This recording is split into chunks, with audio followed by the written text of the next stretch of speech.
Bueno, Anwar, vamos a comenzar la clase de hoy. Bueno, Sí, Anwar, señor. buenas tardes. Mientras vamos desarrollando la clase de hoy, vamos a esperar que otros compañeros se conecten. Ya usted conoce más o menos cómo es la metodología en mi trabajo. Esta materia de derechos humanos, pues nosotros la hemos dividido, al igual que la que usted cursó el semestre pasado, en 5 módulos. 4 módulos que ya tienen Sí, ustedes sí. allí el material relacionado principalmente con una exposición, luego una exposición, un mapa conceptual, un ensayo tipo análisis y posteriormente un examen y un flujograma, es la cuarta actividad. Entonces, cada una de esas actividades pues tiene una fecha, las cuales pues ustedes deben cumplir en ese tiempo que está allí establecido. Sin embargo, de manera automática, el sistema le va a dar una prórroga de 2 o 3 días a cada uno de ustedes, de manera de que no estar pues ampliando o dando prórrogas allí, sino de manera automática, 2 días. El que no la cargó en ese tiempo, pues no va a ser posible O sea evaluarlo. que, Ujú. por poner un ejemplo, la exposición que es para mañana, Ajá. se amplía 2 días el plazo. Sí, el sistema, claro, eso no, yo lo dije en la presentación y lo quería, o lo estamos comentando hoy en clase, pues. Usted se va a dar cuenta que mañana cuando cierre la actividad, el día viernes, usted se va a encontrar que tiene 2 días. Hay un lapso, hay un tiempo establecido para la entrega de esas actividades. Y de manera automática el sistema va a dar una prórroga de 2 o 3 días, ¿oye? Para que esté atento en cada una de esas y así evitamos que constantemente pues, se estén anunciando nuevas prórrogas, sino ya de manera automática se cumpla con eso. Y al final, pues nosotros vamos a tener un examen con las mismas características como anteriormente lo hemos hecho, donde se va a evaluar el material el material que se vaya a discutir en clase y también el material que forma parte de la evaluación de ustedes, pues el desarrollo de las actividades de ustedes. Y va a ser un examen que tiene fecha probable para el día 4 de abril del 2002, pero aún no tengo con certeza que sea esa fecha. De todas maneras, cuando estemos cerca de ese examen, nosotros o yo le voy a explicar a ustedes exactamente qué día es y se va a aperturar normalmente a las 6 de la mañana y cierra a las 11:59 para que ustedes puedan desarrollarlo. Ya para Perfecto. entrar a materia, no sé si tienen alguna pregunta, Anwar, sobre eso. No, no tengo ninguna pregunta con Perfecto. respecto a las evaluaciones. Bien, bien, fíjate, ya para conversar con la materia del día de hoy, nosotros vamos a dar inicio a la clase, a la materia de derechos humanos, el cual pues forma parte del pensum curricular que es necesario que ustedes deben cumplir para poder titularse como profesional del derecho. Pero nosotros, ya vamos a esperar que nos carguen aquí las láminas que nos van a servir de apoyo. Ok, perfecto, muy bien. Ajá, fíjate, Anwar, nosotros antes de conversar sobre lo que es la definición de los derechos humanos y por qué de la importancia, la evolución histórica de los derechos humanos y cómo se protegen los derechos humanos en Venezuela desde el punto de vista constitucional, nosotros tenemos que definir o separar ese vocablo que conforma esa denominación que se le ha dado a esas prerrogativas de carácter legal que tenemos los ciudadanos, los seres humanos. Y la doctrina lo ha separado como derecho y evidentemente pues esas prerrogativas le corresponden solamente a la naturaleza humana, a la esencia humana. Y esos derechos pues se habla básicamente de las facultades que tienen o que tenemos nosotros los seres humanos de hacer exigir el respeto de nuestros derechos a las autoridades competentes. De hecho, a nivel nacional y a nivel internacional se crean organismos multilaterales encargados de la protección de los derechos humanos, las Naciones Unidas, la Corte Penal Internacional, por mencionarle algunos, el Sistema Interamericano de Derechos Humanos, por mencionarle algunas de las oficinas que están encargadas de la protección y garantía, y por supuesto de la persecución de aquellas violaciones flagrantes de los delitos de lesa humanidad o los delitos que sean considerados como o que se encuentren en la Declaración Universal de los Derechos Humanos que fue promulgada en diciembre del año 1948. Ahora, ¿cómo nosotros definimos los derechos humanos? Evidentemente, los derechos humanos lo podemos definir como esas prerrogativas de carácter legal que resultan indispensables para el desarrollo integral de la persona. Se fundamentan en un compendio legal, en un ordenamiento jurídico. Es necesario Anwar, de que esos derechos fundamentales pues estén previamente reconocidos, estén previamente descritos en un ordenamiento jurídico. Cuando usted realice el análisis conforme a la Declaración Universal de los Derechos Humanos, que está compuesta por 30 artículos, se va a dar cuenta allí que parte inclusive desde los derechos básicos, el derecho a la vida, el derecho a la libertad, y transita inclusive por otros derechos que con posterioridad han sido reconocidos por las naciones, como el derecho a la educación, el derecho a la alimentación, el derecho a la salud, e inclusive ahorita se habla de los derechos de cuarta y quinta generación, que es el derecho al acceso a la informática, el derecho a la tecnología, el derecho a la internet. Eso es lo que en la actualidad se reconoce como los derechos humanos de cuarta y quinta generación, que no solamente son reconocidos en la Declaración Universal de Derechos Humanos, sino también en el Pacto de San José, también son reconocidos estos derechos de primera, segunda, tercera y cuarta generación, como vamos a revisar. Entonces, ese sería el concepto de los derechos humanos, unas prerrogativas que le corresponden a la ciencia humana, a la sola naturaleza humana le corresponden esas prerrogativas de carácter institucional, de carácter legal, y que el Estado está en obligación de salvaguardar, está en obligación de proteger, y nosotros tenemos, digamos, esa facultad de hacer exigir el respeto hacia esos derechos por parte de nuestros gobernantes.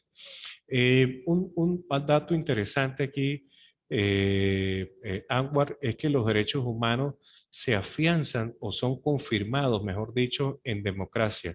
Es muy difícil ver que en un país o en una sociedad donde no haya las libertades suficientes, donde no haya, digamos, unos basamentos jurídicos auténticos, es muy difícil que los derechos humanos pues se les permita. Recordemos que inclusive la libertad de expresión constituye un derecho humano.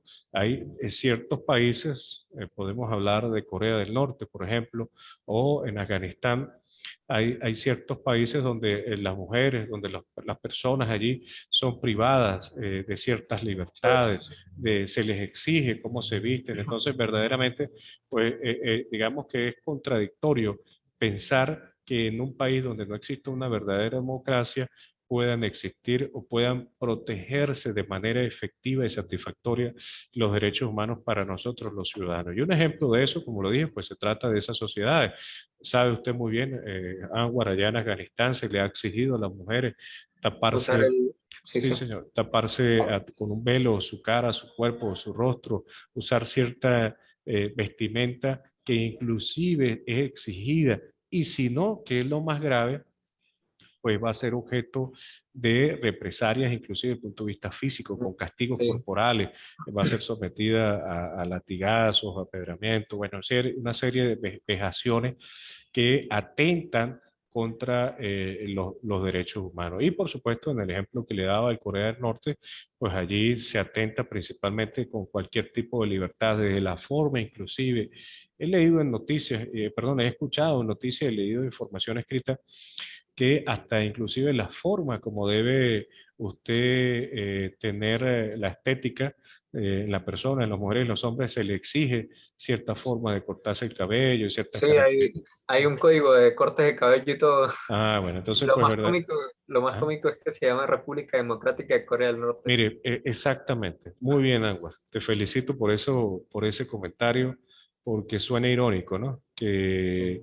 Que el nombre de ese país sea República Democrática de Corea del Norte. Entonces, pues verdaderamente es contradictorio. Y bueno, pues allí quería hacer énfasis en que los derechos humanos, pues verdaderamente se afianzan en países democráticos, aun cuando nosotros en la actualidad, en muchos países existe una democracia disfrazada, ¿no? Sí, Existe, sobre todo nosotros los países de Latinoamérica, ¿no? Sin entrar en detalles en cuál en sin entrar en particular, política. sí, sin entrar en cuál en detalles, sabemos que en Latinoamérica, en países del sur especialmente, pues se cercena o se disfraza democracias o gobiernos que aparecen ser democráticos, pero no sucede de esa forma. Entonces, pues verdaderamente allí pues existe, se quebranta esas disposiciones, esos tratados, esos acuerdos internacionales que las repúblicas de este lado del mundo pues suscriben y que están en la obligación de cumplir. Perfecto. Entonces, eso quería comentarle. Ahora, ¿cómo evolucionan los derechos humanos? Anwar, realmente el concepto de derechos humanos es algo novedoso, ¿no? Comienza después de la Primera Guerra Mundial, en 1918, allí cuando se forma la Comunidad de Naciones, que hoy lo que conocemos como Naciones Unidas, como la Organización de las Naciones Unidas, allí comienzan los pueblos, las sociedades o quienes dirigen a estos pueblos comienzan a entender que es necesario que exista un ordenamiento jurídico que permita garantizar los derechos humanos antes, durante y después de conflictos bélicos. Como va a ver usted, el derecho internacional humanitario que tiene características propias de salvaguardar y proteger aquellos sujetos que participan en conflictos o inclusive la población civil que se ve cercada, por decirlo de alguna manera, por esos conflictos bélicos. Un ejemplo de esto, lo que ha ocurrido en diciembre del año pasado y enero de este año en la zona sur del estado Apure, conflictos armados en grupos irregulares que existen en esa zona. Ha sido una noticia que es notoria, pública, comunicacional, ese tipo de conflictos allí. Y el derecho internacional humanitario asiste a esas personas, no solamente a los que están en conflicto, sino también a la sociedad civil. Entonces, para hablarle de cómo se originan los derechos humanos, aun cuando en la época de los griegos, de los romanos, ya se tenía una noción de lo que era, lo que era el derecho de los ciudadanos, el permitirle inclusive a participar en actividades políticas a través de sufragio u otras figuras, eh, solamente se le otorgaba a cierto estatus de las sociedades griegas y a cierto estatus de las sociedades romanas, a quienes eran considerados ciudadanos. A los que eran considerados esclavos, pues evidentemente no tenían ese tipo de prerrogativas, no podían participar bajo ninguna condición en actividades propias del Estado. Entonces, pues no podríamos hablar de un verdadero derechos humanos en esa época, cuando se tenían las primeras nociones, pero no podemos hablar de derechos humanos porque una de las características de los derechos humanos es la universalidad, es decir, nos corresponde a todos por igual, sea mujer, sea hombre, o cualquiera sea su condición religiosa, su condición económica, independientemente de su situación geográfica, evidentemente pues están parados por los organismos internacionales y por estos acuerdos. Entonces, al igual que en Grecia, Roma ocurría lo mismo.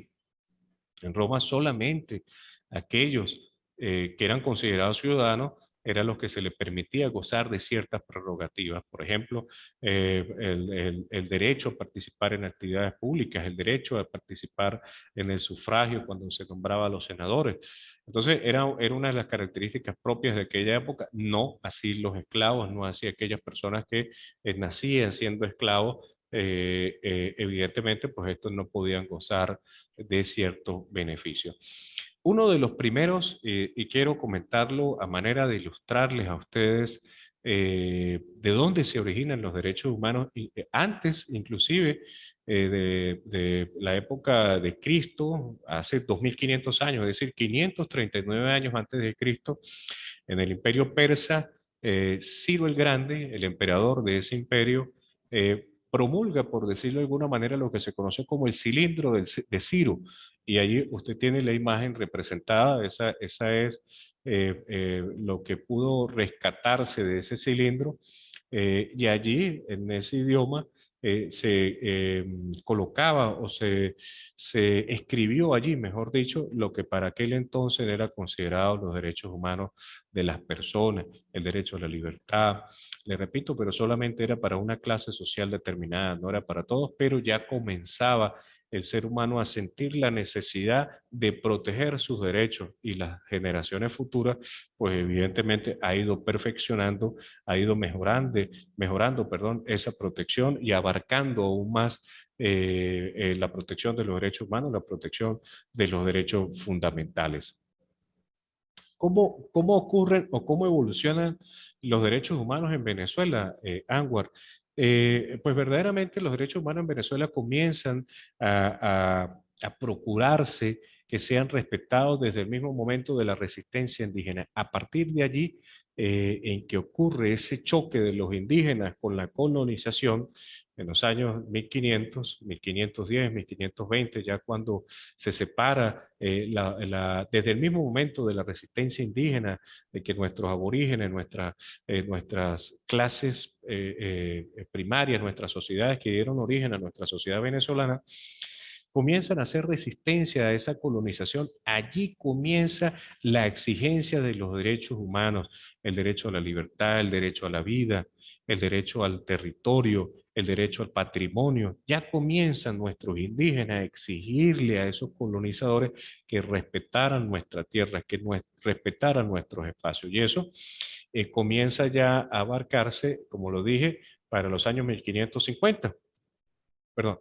Luego ocurren ciertas modificaciones que son de carácter importante.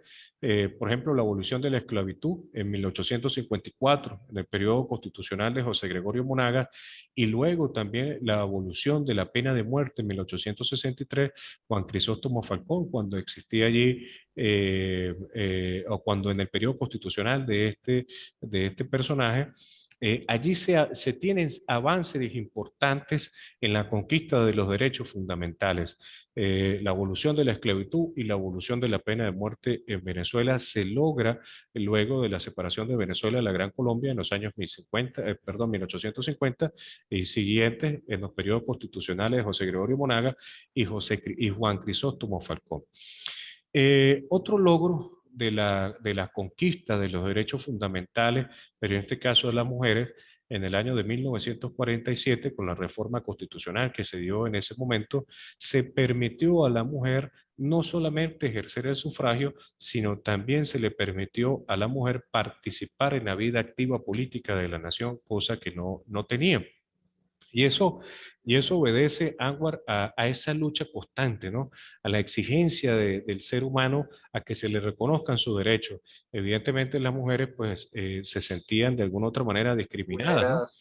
Vulneradas, ¿Cómo, Anwar?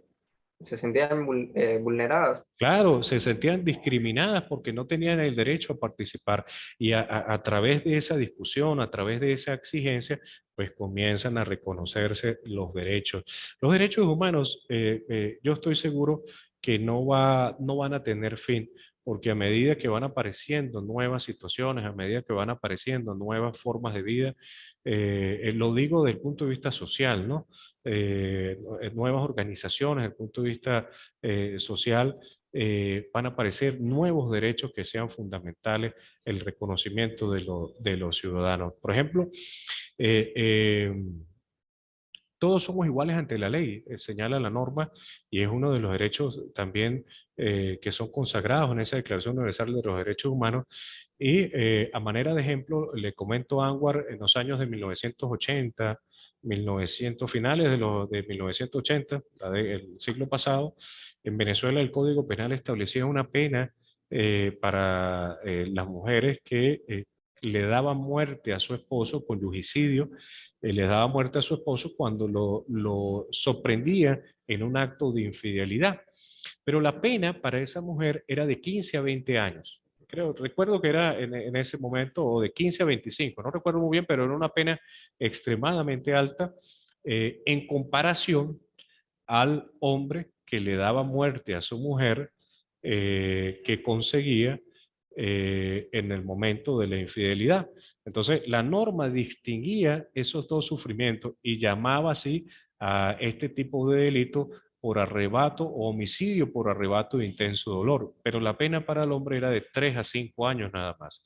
Se suponía que era la misma situación de infidelidad, la diferencia era que en el primer ejemplo la sufría la mujer y en el segundo ejemplo pues lo sufría el hombre, pero conforme a esas discusiones, a esas exigencias por la igualdad de los hombres y las mujeres, pues hubo esa modificación y en consecuencia pues se equiparó la pena de muerte, de conyugicidio que ocurra en esas características tanto el hombre como para la mujer. Bien, entonces no sé si hay alguna pregunta hasta ahora, bueno.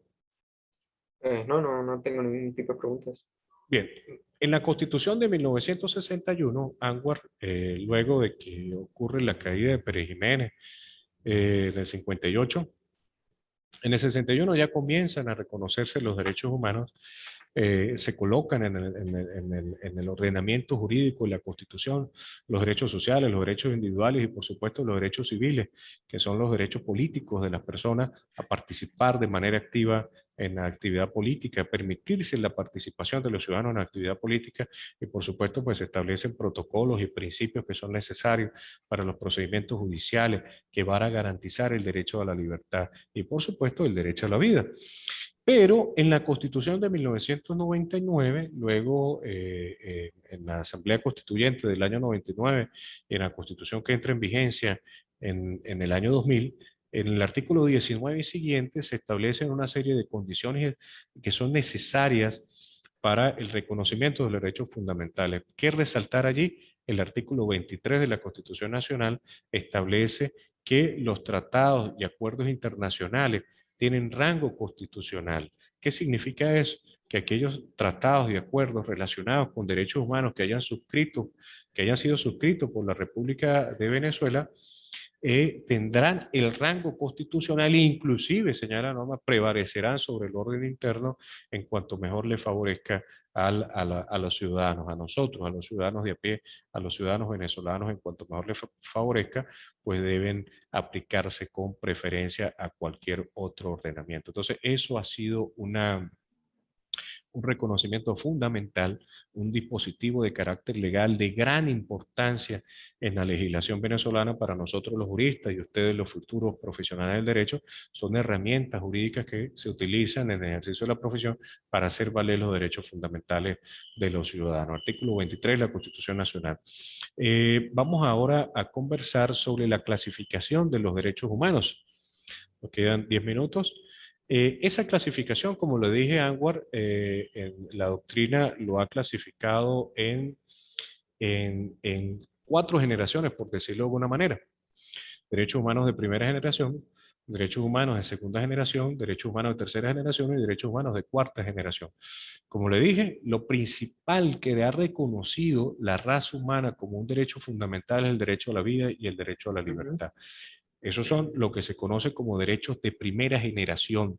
¿Cuándo fueron reconocidos? En el siglo XVIII, siglo XIX, los derechos civiles, los derechos políticos y el valor que tiene es la libertad, es fundamental.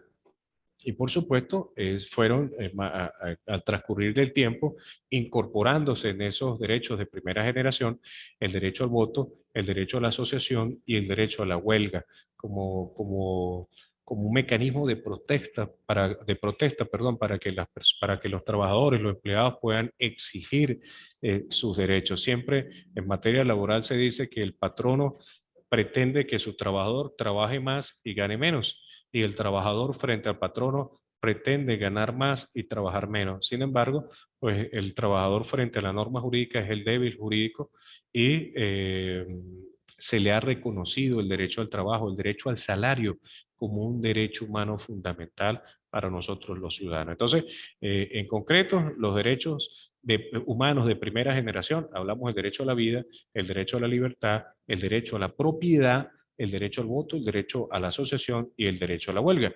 Ya a finales del siglo XX se conocen los derechos de segunda generación y ahí entran los económicos, los sociales y los culturales, que tiene que ver con la igualdad, que tiene que ver con el mejoramiento de la condición de vida de las personas, de la calidad de vida de los ciudadanos. Entra la salud, la educación, el trabajo y una vivienda digna. Todos estos derechos, Anwar, están expresamente reconocidos en la Constitución Nacional a partir del artículo 19. Ya en la próxima clase, en el tercer módulo, vamos a analizar punto por punto cada uno de esos derechos. Principalmente estos derechos de segunda generación son reconocidos o principalmente se habla del derecho a la salud, la educación, el trabajo y una vivienda digna, mientras que los derechos de tercera generación hablamos de las justicia, la paz y la solidaridad. Aquí hablamos de un medio ambiente limpio, hablamos de la paz, del desarrollo, hablamos de los procesos judiciales justos, de un debido proceso. Esos son los derechos humanos de tercera generación y, como lo dije al inicio de clase, los derechos humanos de cuarta generación, de cuarta y quinta generación inclusive, están considerados como el acceso a las tecnologías. Es un derecho fundamental. En otros países, Anwar, el Internet, el acceso al Internet es gratuito. Hay espacios públicos de acceso a Internet, pero también hay otros países desarrollados donde el acceso a Internet pues, es costoso, es bastante costoso. Entonces, pero en la medida de lo posible, pues se ha procurado que se tenga siempre acceso al Internet porque ya es una herramienta básica. Sobre todo, fíjate que en estos tiempos de pandemia, por Ujú. bendiciones de Dios, pues hemos ido superando este tema, ¿no? En la medida, a lo mejor muy acertadamente, pero a pasos cortos, pero hemos ido avanzando sobre este tema, pero ha permitido el Internet el cumplimiento también de otro derecho fundamental, que es el derecho a la educación, esos Sí, derechos de segunda generación que hemos hablado y un ejemplo de esto es lo que estamos haciendo hoy. ¿Sí me entiende? El derecho fundamental que usted tiene a recibir la educación de calidad por supuesto, lo hacemos a través del Internet. Entonces, pues verdaderamente es un derecho fundamental que se tiene. No sé si tiene otra pregunta o tiene una pregunta respecto a agua o comentar algo. pues no, realmente no tengo ninguna Bien. pregunta. Bueno, fíjate, los derechos humanos, Anwar, digamos, se basan o tienen su columna vertebral, por decirlo de alguna manera, está plasmado en tres aspectos fundamentales: la igualdad, el respeto y la solidaridad. No podemos hablar de derechos humanos si no hay igualdad, ¿cierto? Claro, No podemos hablar de derechos humanos si no hay respeto. Y no podemos hablar de derechos humanos si no hay solidaridad. Solidaridad tiene que ver mucho con la empatía, con el trabajo, con la obligación que tiene el Estado de proveernos a nosotros los ciudadanos la garantía de cada uno de nuestros derechos fundamentales. Evidentemente, nosotros somos corresponsables de que de alguna u otra manera podamos hacer uso de esos derechos fundamentales, porque una cosa es la libertad y otra cosa es el libertinaje, ¿sí me entiende? sí, señor. Evidentemente tiene que haber límites en ejercicio de nuestros derechos. No podemos decir que yo puedo ejercer el derecho a la propiedad utilizando un vehículo a todo volumen en la esquina de un urbanismo a altas horas de la noche, consumir licor allí, porque evidentemente pues se cercena el derecho de otras personas y mis derechos terminan, Ámbar, no se le Cuando olvide empiezan esto. los de los demás. Siempre Muy bien. una cosa así. Siempre, bueno, creo que su tío, su papá se lo dice, pero mis derechos terminan cuando terminan los derechos de los demás, ¿oye? Entonces, algo que siempre hay que tener presente respecto a lo que son los derechos fundamentales. No puede hablar uno una libertad y transformarla en un libertinaje, ¿sí me entiende? Porque hay un límite y esos límites son importantes, porque Sí, esos de límites, hecho, te considero escucho. que el libertinaje es lo que está destrozando sociedades, por lo menos Ah. sociedades que ya se consideran de primer mundo. Sí, claro, Están claro, entrando porque están sí, entrando en problemas sociales mucho más profundos sí, que no son. por supuesto que sí. Lo que pasa es que mira, la pantalla muestra muchas cosas y a veces pues uno se convierte como en un potecito donde se llenan de información, pero no somos críticos frente a algo. Y a veces por cuestiones de seguridad o por cuestiones de imagen no muestran lo que la realidad de esa sociedad. ¿Sí me entiendes? Por ejemplo, algo que yo critico es el uso de las armas de fuego, o mejor dicho, de obtener las armas de fuego eh, de manera libre, pues, sin ningún tipo de exámenes psiquiátricos.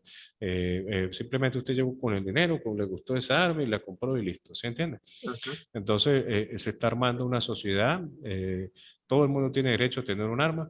Creo yo que esa no es la solución. Hay hay aspectos que discutir sobre ese tema en esa sociedad. Pero hemos visto en la noticia las tragedias que han ocurrido allí. Pero en contraposición a eso, en contraposición a lo que ocurre ya, nosotros aquí, pues hay restricciones para el uso de armas de fuego y nos encontramos con armas de fuego en la calle. Entonces, Sí, pues es un contrasentido. A veces es difícil cuestionar y hacer críticas de la casa de otro cuando en la casa de uno pues está ocurriendo situaciones similares, ¿sí o no? estoy de acuerdo. Perfecto. Perfecto. Bien, Anwar, vamos ahora a revisar las características de los derechos humanos. Nos quedan 5 minutos para ver. Sí, nos queda 5 minutos y vamos a dejarla hasta aquí, Anwar. Vamos la próxima semana a revisar las características. Podemos mencionarlas, por ejemplo, los derechos humanos son irrenunciables. Usted no puede renunciar a los derechos. Son inalienables, no puede enajenarlos. Es decir, no puede darlo en Ujú. venta, no puede decirle, mire, yo le voy a dar en venta a usted este derecho. No. Son universales porque le corresponden a todas las personas que conforman la raza humana, la especie humana. Tienen interdependencia, están separados unos de otros, imprescriptibles con el transcurso del tiempo, no prescriben. Existe una progresividad, lo que hablábamos hace un momento, a medida que las sociedades evolucionan, estoy seguro que va a haber nuevo reconocimiento de derechos humanos y por supuesto no pueden ser indivisibles. Usted no puede decir, bueno, yo quiero que me protejan el derecho a la vida a la mitad. Perfecto. Sí, Bien. señor. ¿Alguna pregunta, Angua?